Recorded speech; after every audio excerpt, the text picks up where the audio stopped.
مقصد رمضان کا یہ ہے کہ اس نفس کو ہم کس طرح سے کنٹرول کریں اور ہم اپنی زندگی کو بھی بھرپور انداز میں گزار سکیں۔ کوئی نماز مسجد کے بغیر آپ کی مردوں کی نہیں ہونی چاہیے۔ رمضان میں ہر نفل کا ثواب فرض کے برابر ہے۔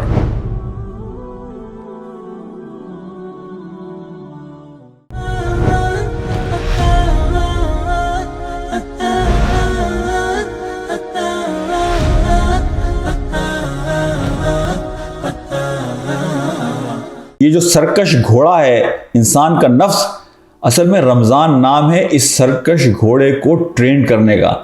ویسے تو آپ چاہیں تو اس سرکش گھوڑے کو ایک گولی مارے یہ مر جائے گا، لیکن مقصد اس نفس کو مارنا نہیں ہے۔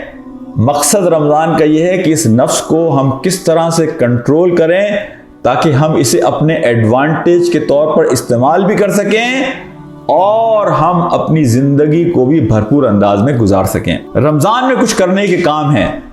سب سے پہلا کام اپنی فرض نمازوں کا خیال کیجیے گا۔ اپنی فرض نمازوں کو تکبیر اولیٰ پہلے دن سے یہ طے کر لیں کہ کوئی ایک نماز بھی تکبیر اولیٰ کے بغیر نہ ہو۔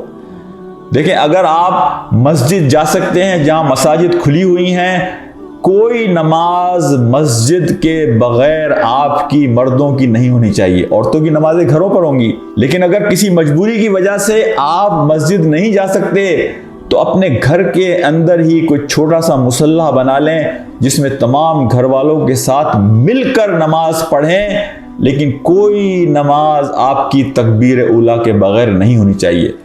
دوسرا کرنے کا کام ہے قرآن سے تعلق۔ دیکھیں، یہ ہے قرآن کا مہینہ، قرآن کا مہینہ، برکتوں کا مہینہ۔ اس قرآن سے تعلق میں یہ یاد رکھیے کہ قرآن کے ہم پر 5 حقوق ہیں۔ قرآن کا پڑھنا، قرآن کا سمجھنا، قرآن پر عمل کرنا، قرآن کی دعوت کو اوروں تک پہنچانا اور قرآن کے نظام کو قائم کرنے کے لیے جد و جہد اور کوشش کرنا۔ تو سب سے اہم چیز ہے اس قرآن کو سمجھنا۔ تو اس مہینے میں کوشش کیجئے کہ قرآن کو جہاں ہم ناظرہ پڑھنے کی کوشش کرتے ہیں، ہم میں سے اکثر لوگوں کو یہ غلط فہمی ہوتی ہے کہ جتنے زیادہ سے زیادہ قرآن ناظرہ ختم کر لوں یہ بہتر ہے۔ میں آپ سے یہ کہتا ہوں کہ اگر آپ آدھا قرآن بھی پڑھ سکیں لیکن ترجمے کے ساتھ پڑھ سکیں، اس کا جو اجر ہے وہ اجر ان پیرلل ہے۔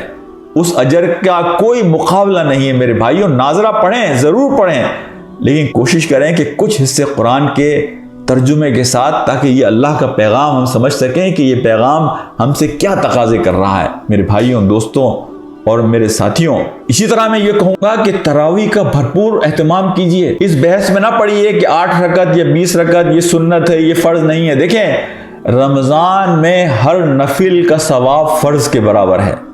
رمضان نیکیوں کا موسم بہار ہے، تو رمضان کا مہینہ ہمیں یہ موقع دیتا ہے کہ ہم نوافل کے ذریعے اللہ کی اس قربت کو حاصل کرنے کی کوشش کریں۔ نفل نمازوں ہی میں آپ کی توجہ دلاؤں گا تہجد کی نماز کی طرف۔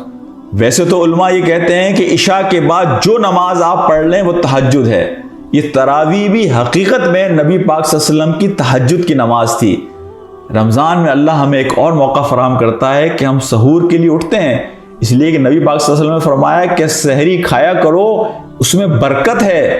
جب سحور کے لیے اٹھتے ہیں تو 10-15 منٹ پہلے اگر اٹھ کر چند رکعات نفل ہم پڑھ لیں تہجد کی، قیام اللیل کی، تو اللہ سبحانہ و تعالیٰ نے اس میں جو برکت رکھی ہے، اللہ نے اس میں جو اپنے ایمان کی حلاوت رکھی ہے، حقیقت یہ ہے کہ اس حلاوت کو جب ہم پڑھیں گے، اپنے آپ کو اللہ سے جوڑیں گے تو ہم اس حلاوت کو حاصل کر سکیں گے۔ آخری چیز میں یہ کہوں گا دعا کے حوالے سے۔ سید قطب رحمۃ اللہ علیہ نے ایک بات اپنی کتاب میں لکھی ہے، نبی پاک صلی اللہ علیہ وسلم کی حدیث کا حوالہ دیا۔ وہ لکھتے ہیں کہ اللہ رمضان میں ہر روزے دار کی ایک دعا ہر روز اور شب لازماً قبول کرتا ہے۔